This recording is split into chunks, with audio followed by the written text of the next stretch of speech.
Hi dears, സ്കീമിന് 2025 complex നമ്പേഴ്സിൽ നിന്നും വന്നൊരു ചോദ്യമാണ്. The value of 1+i whole raise to 10ന്റെ വാല്യൂ എത്രയാ എന്നുള്ളതാണ് ചോദ്യം. അപ്പോൾ ഇവിടെ നമുക്കറിയാം 1+i ഹോൾ റൈസ് ടു 10 നമ്മൾ ബൈനോമിയൽ വെച്ച് എക്സ്പാൻഡ് ചെയ്ത് കഴിഞ്ഞാൽ നേരം വെളുക്കും. അപ്പോൾ നമ്മൾ എന്ത് ചെയ്യും? 1+i ഹോൾ റൈസ് ടു 10നെ നമ്മൾ 1+i ഹോൾ റൈസ് ടു എന്ത് എഴുതാം? Whole square the whole raise to 5 എന്ന് എഴുതാം. X raise to m whole raise to n, x raise to m n form. അപ്പോൾ 2 × 5 എത്ര വരും? 10 എന്ന് വരും. 1+i ഹോൾ റൈസ് ടു 10നെ ഞാൻ അങ്ങോട്ട് മാറ്റി എഴുതി. 1+i ഹോൾ സ്ക്വയറിന് നമുക്ക് എന്ത് ചെയ്യാം? ആദ്യം നമ്മൾ ആ ബ്രാക്കറ്റിനുള്ളിലുള്ള റൗണ്ട് ബ്രാക്കറ്റിനുള്ളിലുള്ളത് എക്സ്പാൻഡ് ചെയ്യാം. 1+i ഹോൾ സ്ക്വയർ നമുക്ക് a + b ഹോൾ സ്ക്വയർ വെച്ച് a സ്ക്വയർ, അതായത് 1 സ്ക്വയർ പ്ലസ് 2ab 2 × 1 × i, അതായത് 2i plus i square. i സ്ക്വയറിന്റെ വാല്യൂ എത്രയാണ്? -1 ആണ്. ഇനി ഹോൾ റൈസ് ടു എന്ത് കൊടുക്കാം? 5 കൊടുക്കാം.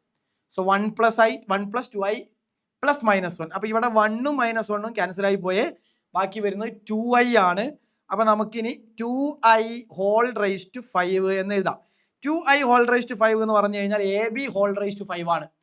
ab whole raise to 5, a raise to 5, b raise to 5. അപ്പോൾ നമുക്ക് ഇതിനെ എങ്ങനെ എഴുതാം? 2 raise to 5 × i raise to 5 എന്ന് എഴുതാം. 2 റൈസ് ടു 5ന്റെ വാല്യൂ നമുക്കറിയാം, അത് 32 ആണ്. i റൈസ് ടു 5 എന്ന് പറഞ്ഞാൽ അത് i ആണ്. So the answer will be 32i. Option D is the right answer.